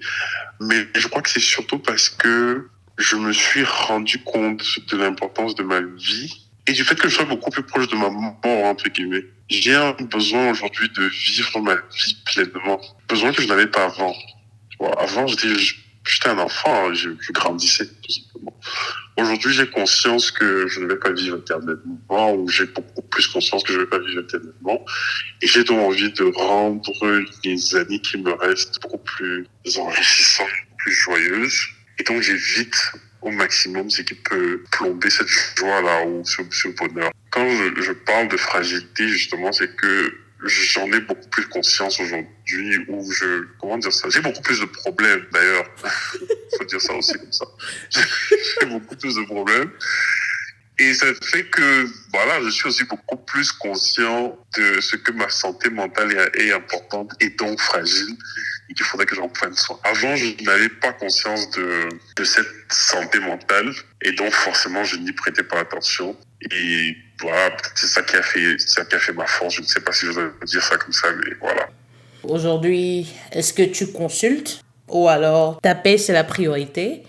Et ce qui ne te permet pas d'être en paix, que ce soit avec toi-même ou avec ton entourage, tu l'écartes juste. Oui, c'est les deux. Alors, j'ai consulté, je ne consulte plus. C'était parce que je vivais une sorte de burn-out au travail. Dans la consultation, j'ai aussi parlé finalement de ma vie personnelle. Et je crois qu'il y a beaucoup d'aspects de cette consultation qui m'ont aidé à, encore une fois de plus, à comprendre d'où est-ce que je venais, où est-ce que j'allais, comment est-ce qu'il fallait que je me positionne par rapport à tout ça. Mais oui, à côté de ça, il y a toujours cet aspect d'avoir conscience du fait que, écoute, il me reste peut-être 2 ans. Et donc, je veux juste pouvoir vivre tranquillement. Et donc, cette tranquillité-là exige que je prenne des décisions qui m'arrangent, éliminer ce qui me dérange, puis protéger ce que je veux. D'accord. Et pour ceux qui ne peuvent pas consulter, qui n'ont peut-être pas les moyens, qui n'ont peut-être pas accès, si tu devais partager un conseil, comme tu partagerais à tes amis, qu'est-ce qu'ils peuvent faire pour prendre soin d'eux? J'aime bien ta question parce que déjà la consultation c'est pas moi qui l'ai payée, hein, c'est pour ça que je l'ai faite. Donc pour que ce soit clair. Sinon je n'aurais pas fait ça qui est fou. C'était un bénéfice qui était inclus dans mon assurance maladie et tout ça. Donc j'en ai profité. Mais ce que ça m'a permis de comprendre, c'est que parfois on a juste envie de parler. Le psy ou le spécialiste en mental health à qui je parlais ne me disait pas forcément grand-chose. Mais il me donnait juste l'attitude de parler, de dire tout ce qui me sortait, tout ce que j'avais envie de dire, tout ce que je voulais dire et tout ça. Et je pense qu'on n'a pas souvent cette chance, encore une fois de plus. On n'a pas cette chance parce que ceux à qui on parle ont envie de nous parler aussi. Et ça fait qu'on se retrouve dans un ping-pong où finalement l'énergie qu'on espérait libérer, on arrive à la libérer, mais on reçoit l'énergie de l'autre personne aussi. Donc finalement, on en ressort toujours aussi rempli de mauvaises énergies. Pour moi, il faut espérer trouver quelqu'un à qui on peut souvent parler. Quelqu'un qui sait écouter. C'est quelqu'un qui va te dire, OK, je te laisse parler. Je peux te poser une ou deux questions, mais je te laisse parler. Parce que ça permet de s'entendre, de s'écouter, de comprendre, d'analyser des choses à voix haute, en ayant quelqu'un qui guide aussi un peu la réflexion. Ça, franchement, je trouve que ça aide beaucoup. Et bon, tout le monde n'est pas un mental health spécialiste, mais il y a des personnes qui ont des aptitudes naturelles et qui peuvent réussir à faire ce travail-là. Il faut juste pouvoir encadrer ça et puis le faire. Donc définitivement en parler aux bonnes personnes. Écrire, c'est quelque chose qui m'a aussi aidé. Je pense que écrire, c'est pas un faux tour. Je pense que c'est quelque chose vraiment qu'il faut apprendre à faire parce que ça aide beaucoup. Et puis, le dernier point, qui est aussi quelque chose que j'ai appris récemment, c'est qu'il ne faut pas forcément décider. On a une mauvaise habitude de vouloir toujours décider quand on a un problème. Mais je pense qu'il faut se donner le temps de réfléchir et décider quand les choses sont claires. Ça, c'est vraiment quelque chose que j'ai appris très récemment, hein, bizarrement. Mais voilà, ça m'aide beaucoup et je pense que ça pourrait aider aussi. Ces 3 conseils qui sont définitivement importants, ils sont clairs, ils sont précis et j'espère que chacun à son niveau en fera bon usage, surtout s'ils n'ont pas accès à ces centres. Je sais qu'il y a pas mal de centres aujourd'hui, la communauté essaie de créer des centres dans divers pays où ils essayent d'implémenter des centres d'écoute. Mais voilà, si vous n'avez pas... parler parce que j'aimerais d'ailleurs en savoir un peu plus. Donc peut-être en offline, on en reparlera. Oui, il n'y a pas de souci. Mais oui, ce que tu dis, et tu m'excuseras de rajouter ça. Ce que tu dis me rappelle qu'en fait, il faut lire. J'ai parlé d'écrire, mais lire, c'est bien. Écouter des podcasts comme le tien, c'est bien aussi. Pas parce que j'essaye de faire ta publicité dans ton podcast, mais vraiment parce que, comme je disais tout à l'heure, c'est bien que les gens se rendent compte qu'ils ne sont pas seuls à vivre ce qu'ils vivent. Et parfois, en écoutant quelqu'un d'autre, on arrive à résoudre un problème à partir de solutions qu'on n'avait pas imaginées. En lisant un livre, on arrive à voir des situations qu'on n'avait pas vécues et à comprendre comment est-ce qu'il faut les résoudre. Donc, s'ouvrir de manière générale, donc c'est ce que je dirais. Il faut s'ouvrir au monde. Se cacher n'est pas la solution, à mon avis. Alors, il y a une question qui m'est venue et je me suis demandé si... Peut-être toi aussi tu es passé par là, ou quand tu décides finalement de relâcher la pression, est-ce que tu t'es retrouvé à te demander quel genre de gay tu vas être? Malheureusement, c'est le cas en Afrique où il faut appartenir soit au masculin, soit au féminin. Tu as rarement quelqu'un qui va accepter, l'un des deux camps qui va accepter que tu sois au milieu. J'ai vécu une grosse discrimination par rapport à cela parce que je ne me considérais pas forcément comme butch, je ne me considérais pas comme butch, je ne me considérais pas comme femme non plus. Donc j'étais au milieu et j'étais perdue parce que j'avais très peu de personnes qui étaient comme moi au milieu. Donc est-ce que ça t'est arrivé à un moment donné? Attends, ne ris pas, c'est sérieux, je te promets que c'est sérieux. Et je me demande parce que autant tu parlais avec Bifoun que vous aimeriez avoir, tu aimerais avoir le point de vue d'une fille. Je me demande aussi si ça t'est arrivé de te demander, ok, est-ce que je serais, entre guillemets, l'homme fort, est-ce que je serais poisson braisé, comme ils disent souvent, recto verso?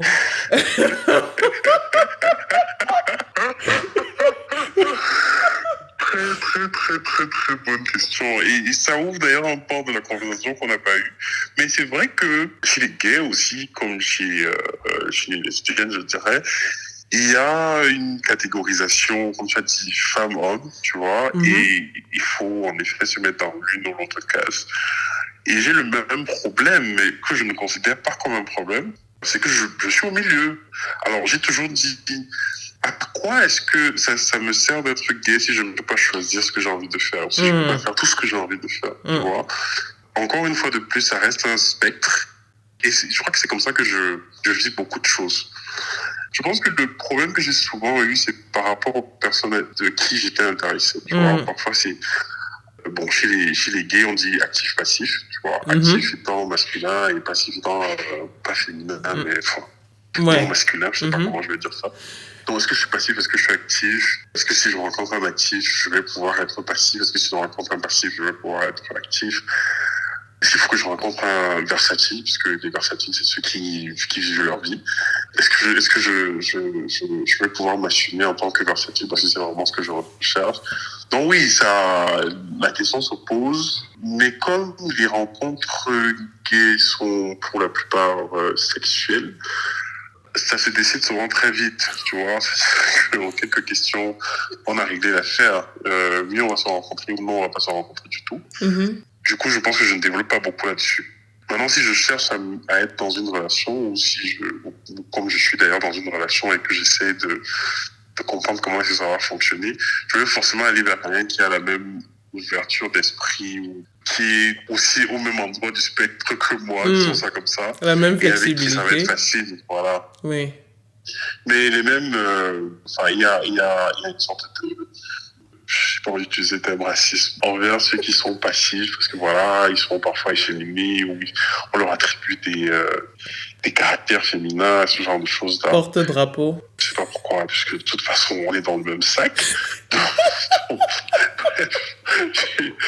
J'ai souvent un peu de mal avec ça, mais bon, les gens ne sont pas moi et je ne suis pas les gens, bon, voilà. D'accord, donc ce n'est pas propre à moi, c'est propre à presque tout.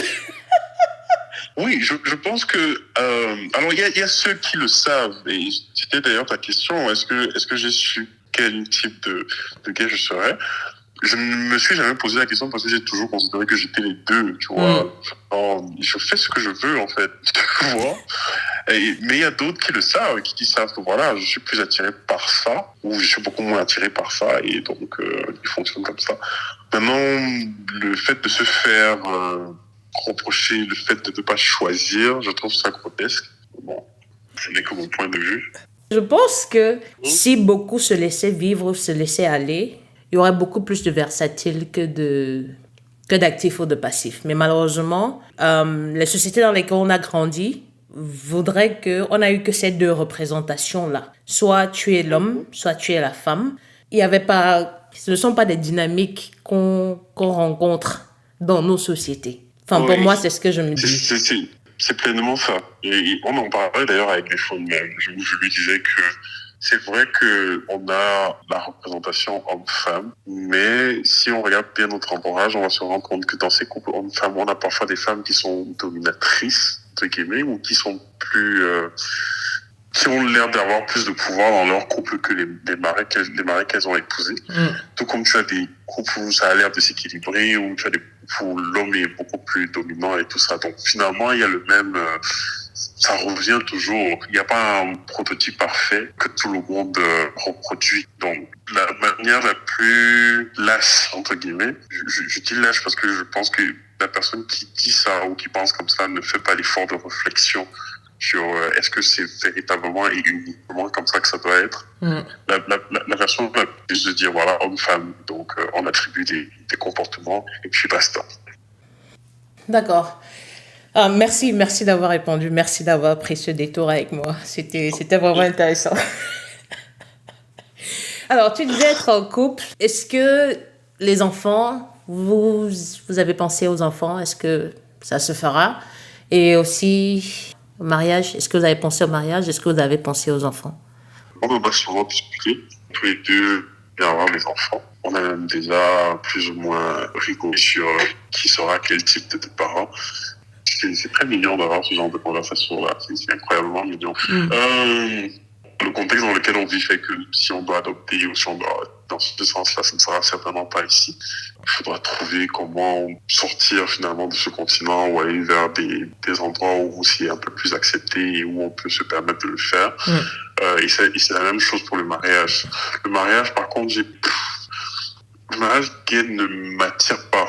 Pas parce que j'ai un problème avec le mariage gay, mais parce que je vois le mariage comme un truc que les hétéros font. Et ça fait que si tu m'invites à ton mariage, je vais venir, hein, je vais être content, machin et tout. Mais je ne visualise pas un mariage pour moi-même.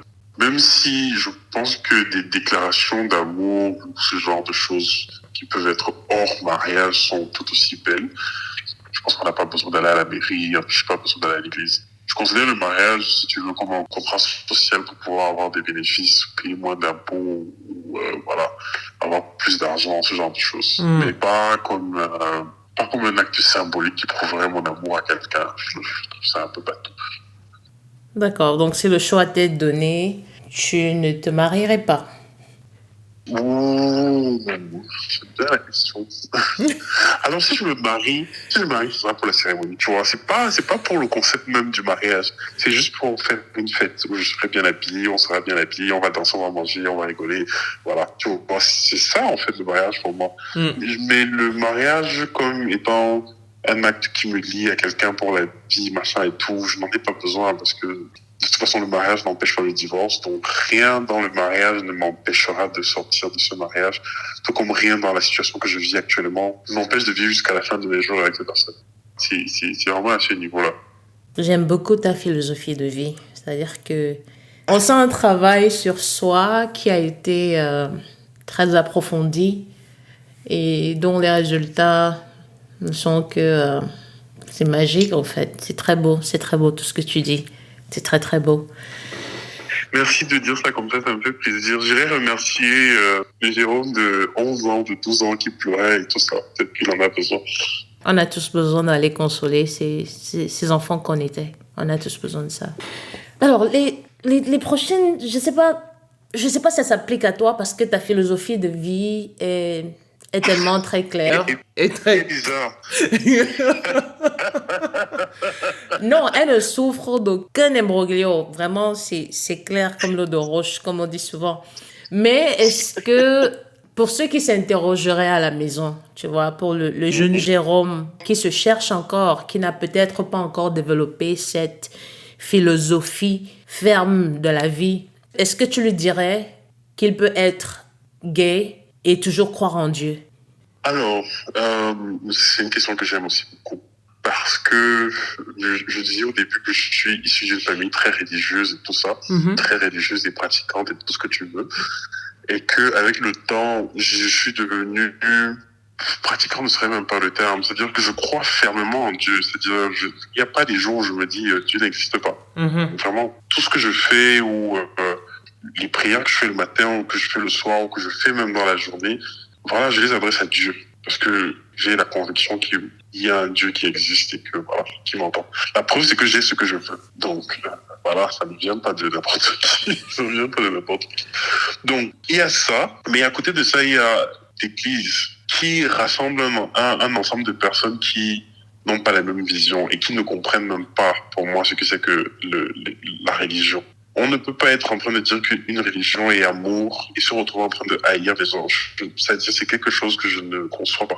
Je suis souvent à l'église parce que c'était une habitude que j'avais depuis l'enfance.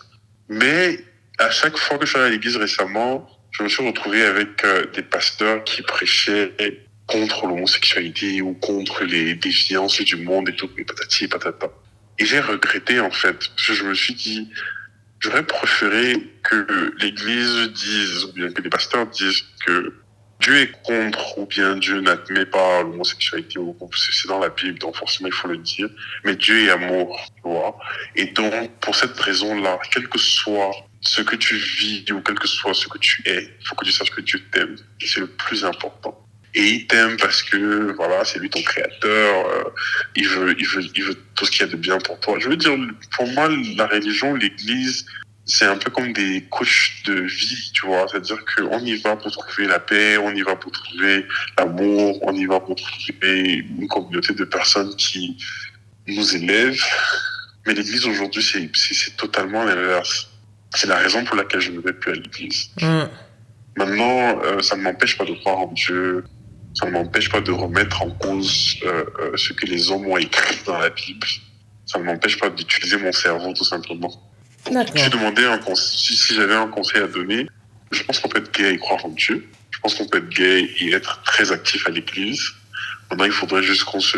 Comment dire ça? Pas qu'on se donne des limites, mais qu'on sache pourquoi on y va, tu vois.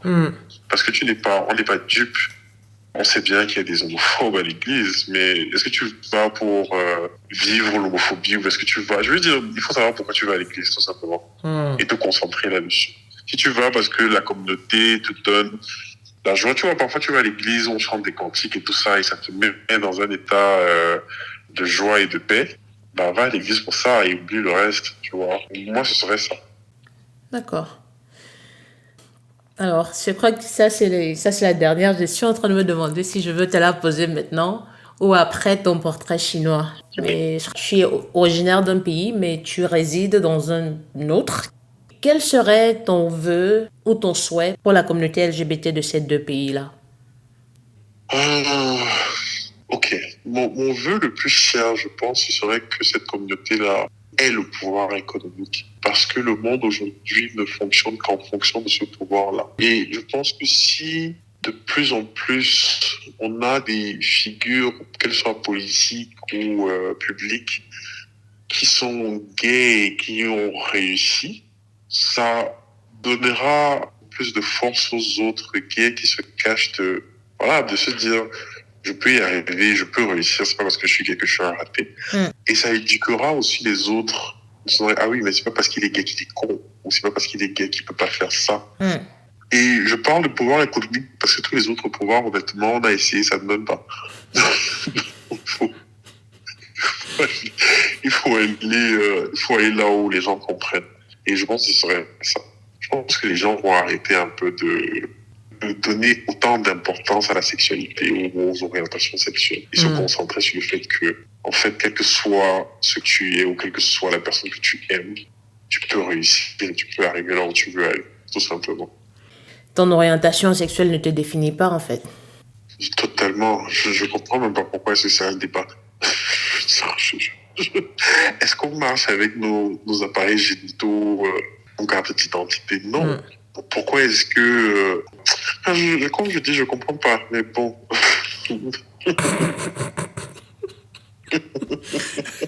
Je suis comme ça, il y a plein de choses que je ne comprends pas.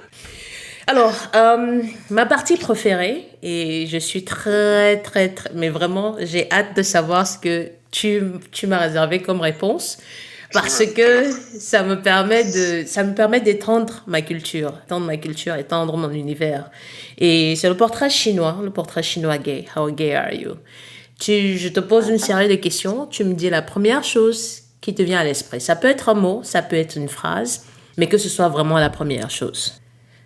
Ça marche. Alors, un héros ou une héroïne queer? C'est une good question. Alors, rien ne me vient à l'esprit.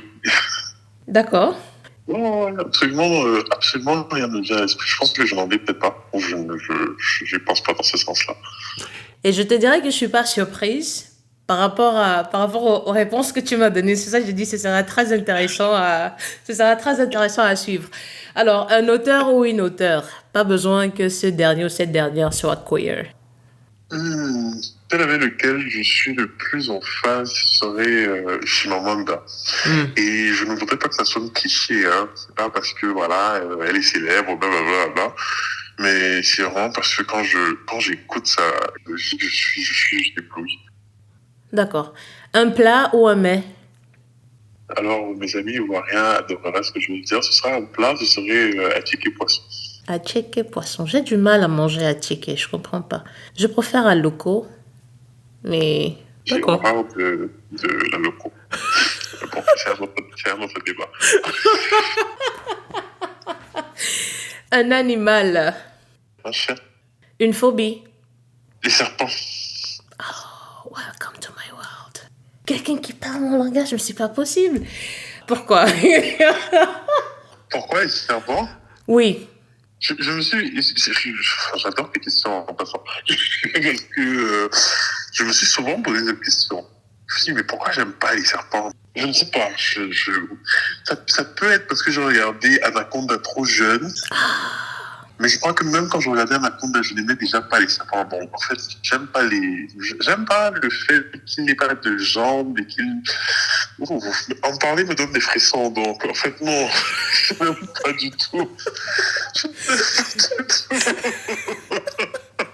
Ah non, t'inquiète, hein. On est sur la même longueur d'onde, mais on est à des années-lumière de cette heure. On est à des années-lumière. Ils peuvent pas comprendre. Un hobby. Rire. Je pense que ça, c'est mon plus bel hobby, ça. C'est hors du commun, mais ce serait ça. Effectivement. C'est-à-dire que tu ris seul, ou tu fais rire les gens, ou ils te font rire. J'adore. C'est vraiment quelque chose que j'aime beaucoup. Ok. Une série queer. Je suis très oublieux du coup, mais il y en a une là que j'aimais beaucoup. J'oublie le titre de cette série. C'est une série où il y avait, je crois qu'ils étaient 4, c'était un groupe de 4 amis.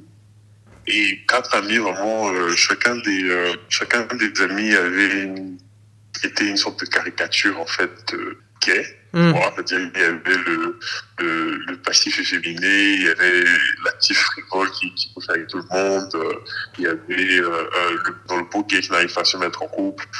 Queer as folk? Non, c'est pas celle-là. D'accord. Mais je vais retrouver le titre. Dès que ça te revient, écoute, tu me la donnes en off et je la rajoute aux notes de l'émission. Ça marche. Et un film queer? Oh, il y en a plusieurs, mais il y en a un que j'ai aimé et dont je dis aussi le titre. Mais je peux dire de quoi ça parlait. Ça racontait l'histoire d'un garçon qui vivait avec sa sœur et son neveu et qui est tombé amoureux du frère de son meilleur ami. Alors son meilleur ami est allé en vacances dans un état des États-Unis et puis il a commencé à discuter avec le frère de l'ami en question. Et ils sont tombés amoureux. Une très belle histoire d'amour, en fait. C'est un film que j'ai regardé une dizaine de fois, je crois. Et d'ailleurs, je pense que si je retrouve son titre, je vais le regarder encore. Et Bien sûr, je t'enverrai le titre. Je vais chercher. Je comprends pas pourquoi j'oublie les titres. Mais bon, c'est normal, j'oublie vraiment beaucoup de choses. Ce n'est pas grave, tant qu'on peut rattraper dans les notes de l'émission, c'est le plus important. Alors, Jérôme, j'aimerais te dire mais infiniment merci. Merci pour la confiance, d'avoir accepté de te dévoiler avant que je te connaisse. Merci pour le temps pris, merci pour la sincérité de tes réponses et leur profondeur également. Ta philosophie de vie est juste incroyable. Et je vais réécouter l'interview, prendre des notes pour moi-même parce que voilà, on apprend tous les jours. On grandit tous les jours. De faire tout ça. Je vais commencer à me prendre la tête en pensant que j'ai réussi, alors que ce n'est pas le cas. Non, sans te couper, je pense que j'apprécie énormément, et j'ai d'ailleurs apprécié énormément la conversation. Je trouve qu'il y avait quelque chose de très beau dans tes questions. Je pense que je l'ai dit depuis le début, mais j'ai vraiment beaucoup aimé tes questions. Et je pense que ça facilite en fait l'ouverture aussi. Parce que il faut le dire, on ne se connaît pas plus que ça. Donc, j'ai passé un bon moment, ou je passe un bon moment, et voilà, j'en suis reconnaissant aussi. Merci énormément. Alors, est-ce qu'il y a une question que tu aurais aimé que je te pose et que je ne t'ai pas posée? Oui. D'accord. Bien sûr. Est-ce que tu es en couple et est-ce que tu es heureux en couple? Attends. C'est mon sujet de prédilection. Je l'ai dit, mais tu m'as pas posé la question. Alors, je te la pose. Est-ce que tu es heureux en couple? Voilà. Maintenant, je peux répondre.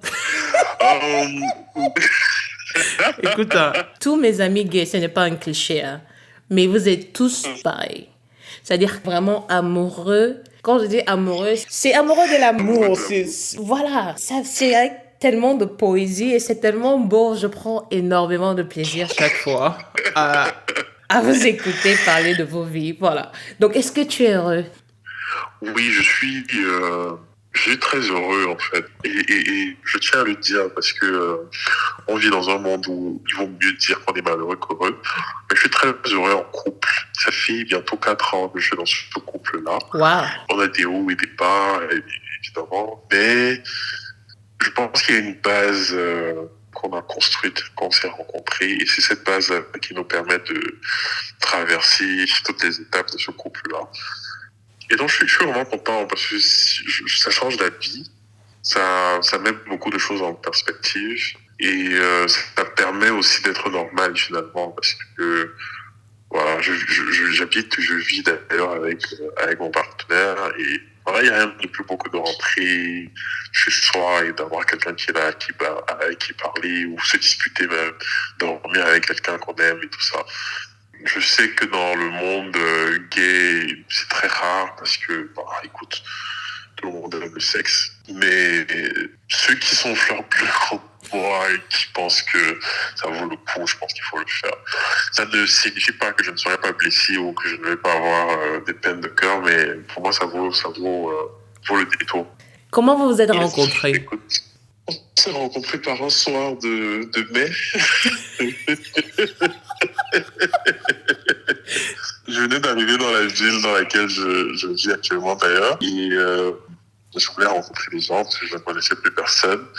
Donc je suis allé sur l'application et je me suis mis à discuter avec cette personne-là. Une personne qui était beaucoup plus jeune et habituellement c'est non, je ne veux pas discuter avec les gens plus jeunes, je vais leur dire tout ça. Mais on a discuté un peu et puis on a décidé de se rencontrer pour discuter, tu vois. Et c'est ce qu'on a fait. Quand il est venu là où j'étais, je suis pas tombé amoureux du premier coup, mais disons que j'ai beaucoup aimé ce que j'ai vu la première fois. Donc on a causé longtemps, de tout et de rien, et puis après, il est rentré. Et le lendemain, il m'a passé signe. Et je me suis dit, waouh, c'est la première fois que ça m'arrive, ce genre de conneries-là. Comment ça se fait que, tu vois, quand tu rencontres quelqu'un, tu fais le beau, tu es vraiment au maximum de ton swag et tout ça. Et le lendemain, la personne ne te fait pas signe. C'est que peut-être que la personne n'est pas intéressée ou que, elle s'en fout, tu vois. Elle n'a pas vécu le même moment que toi. J'étais grippé, donc j'éternuais beaucoup quand on s'est vu. Et donc, le lendemain, je lui dis, mais comment tu fais que tu rencontres quelqu'un qui est malade et tu n'essaies pas de savoir si la personne va bien le lendemain? Ça l'a amusé. Et à partir de là, on a recommencé à discuter. Et puis, je lui ai dit, écoute, il faut que tu viennes prendre soin de moi. Et donc, il est revenu. Et on a repassé notre soirée à discuter. Bref, en fait, on a eu vraiment cliqué. Et voilà, la deuxième soirée était aussi intéressante que la première. La deuxième soirée, on s'est embrassé finalement. C'est de là que tout est parti. Et on a vécu vraiment ce qu'on a appelé tous les deux d'ailleurs un moment de passion. Parce que c'était vraiment très fusionnel et très passionnel pendant quelques mois, quelques semaines. Il faut que je corrige ça. Et après, on a rompu de manière très violente. OK. Parce que il n'était pas prêt, il trouvait que ça allait trop vite, patati patata. Donc j'ai eu quelques mois de gourmet intense, de gourmet à peine de cœur, très intense. Ivoirien, on se connaît. Et puis au moment où j'essayais de l'oublier, il est revenu en s'excusant et en disant qu'il a compris ce qu'il n'avait pas compris et qu'il aimerait qu'on se remette ensemble, et on s'est remis ensemble. Voilà l'histoire de ma vie. L'amour, l'histoire de l'amour de ta vie, voilà. On se comprend. Alors, comme j'ai dit, hein, tu as ouvert la porte. Vraiment, laisse-moi m'installer, je m'installe encore. Pour une autre question. Les dynamiques relationnelles sont différentes quand on sort de l'Afrique. Est-ce que vous avez eu une conversation comme quoi on se met en couple ou c'était un accord tacite, c'est-à-dire que les choses se sont passées, puis voilà, on s'est retrouvés à être ensemble? Non, c'était un choix, c'était une décision pour réfléchir et voulu. Ce n'est pas arrivé par le fait de la vie ou de ce qu'on vivait, c'est vraiment arrivé parce qu'on voulait être en couple. D'ailleurs, je suis content d'avoir été un peu plus explicite dans la première partie de ma réponse parce que quand il est revenu, justement, c'est vraiment ce que j'ai demandé. Je lui ai dit, j'ai pas envie de jouer. Tu vois, j'ai pas envie de m'amuser. J'ai envie d'être sérieux avec toi. Et je voudrais que tu sois sérieux avec moi aussi. Donc, si tu reviens, on va faire les choses bien. Tu vois, et voilà. Et c'était un 31/1er janvier, 31 décembre. Oh, les fleurs bleues et les dates. C'est tellement beau. Ça veut dire que c'est tellement mignon. Je suis jalouse. Je n'ai pas réussi à me faire culpabiliser du fait d'être fleur bleue. Je le sais, heureusement ou heureusement, je ne sais pas. Mais non, je ne souhaite en aucun cas que tu culpabilises. En aucun cas. Mais c'est tellement beau. Et je souhaite qu'il y ait beaucoup plus de personnes qui s'expriment avec autant de joie, de laisser aller. C'est-à-dire que le bonheur transparaît dans tes mots, si je peux le dire ainsi. J'espère vraiment que mon partenaire n'écoutera pas ce podcast parce qu'après, je pense qu'il va penser qu'il est le roi du monde et tout ça. Il faut le lui montrer parce qu'on ne sait jamais de quoi demain est fait. Je vais étudier cette partie-là. Alors, dans un pays musulman, vous viviez ensemble. Est-ce que ça vous est arrivé je vais pas dire de mésaventures, mais d'avoir un regard trop appuyé sur vous, d'écouter des conversations? On va dire ça. Personnellement, non. Peut-être que les gens en parlent, mais bon, je l'ai dit, je n'y prête pas vraiment attention. Donc, non. Mais je pense que c'est aussi lié au fait qu'on donne l'impression d'être tous les deux de la même famille, tu vois. Ça peut être mon frère ou ça peut être mon cousin, quelque chose comme ça. Et on n'a pas non plus... Je vais le dire directement, on va dire qu'aucun de nous deux n'est efféminé, tu vois, parce que parfois, le fait d'avoir un des deux qui est très efféminé, qui met la puce à l'oreille aux gens en disant mais celui-là, est-ce que finalement les deux ne sont pas... et tout ça. Donc je dirais que c'est la chance qu'on a, j'appellerais ça une chance. Mais pour moi personnellement, et ça c'est mon avis, je pense que c'est aussi parce que je n'en fais pas de cas, tu vois. C'est-à-dire que je ne fais pas comme si je cache quelque chose. Je suis juste là chez moi avec quelqu'un et puis voilà. Ça ne regarde que moi finalement. Mais si quelqu'un te posait la question, tu répondrais directement, quoi. Si quelqu'un ose me poser cette question, je pense que je ne vais pas lui répondre, je vais plutôt l'insulter. Pour la simple et bonne raison que... why do you care? Tu vois? Mais si c'est un ami qui me pose la question, je réponds à mon ami. D'ailleurs, tous les amis que j'ai, pour la majorité, du moins, savent, tu vois. Et s'il me pose la question, je répondrai. Pas un random guy dans la rue qui va me demander pourquoi je suis avec un homme.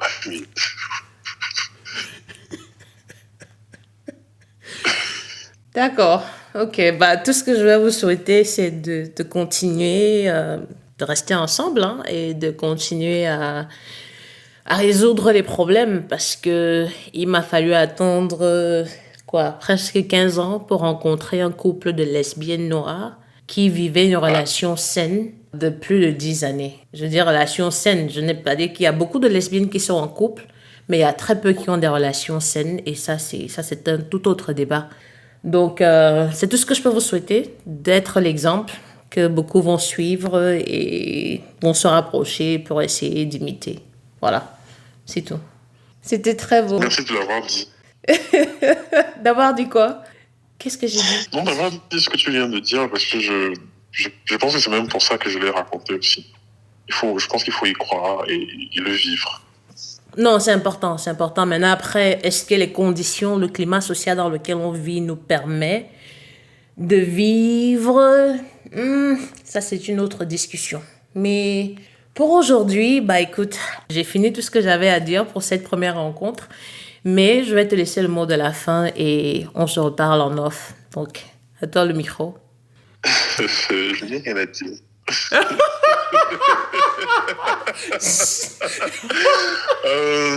Non, alors merci beaucoup de m'avoir invité sur le podcast. J'ai passé un très bon moment. Je n'ai pas la prétention d'espérer même que ce que j'ai dit va faire du sens dans les esprits des uns et des autres, mais si ça en fait, tant mieux. Sinon, je suis content de recevoir aussi des feedbacks, de savoir ce que les gens vont penser. Et puis, bon vent à ton podcast. Je suis d'ailleurs surpris que tu ne m'aies toujours pas envoyé le lien de ce podcast-là. Bon, le souci, c'est que moi, je ne me rappelle pas. Et voilà, merci encore et à la prochaine.